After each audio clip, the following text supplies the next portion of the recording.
Welcome to Luca and Miguel. Enjoy the video. In this video, I will show how to stow and go Dodge Caravan seats.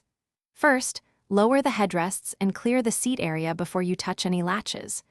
Locate the release lever at the seat base and pull firmly while guiding the seat into the floor cavity. Use steady pressure to avoid pinching fingers and confirm the seat locks flush with the cargo floor for a secure, level load area. Begin by positioning yourself at the door, opening with room to move the seat freely. Pull the designated strap or lever with a steady motion and start guiding the seat forward. Use both hands to control the descent and keep fingers clear of hinges and tracks as the seat tucks into the storage well.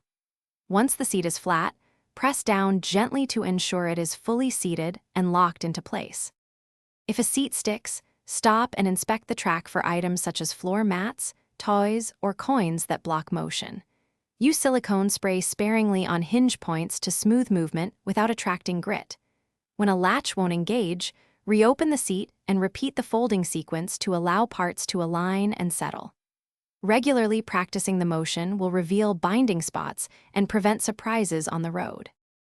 Thanks for watching and please subscribe. It's the best investment you'll ever make.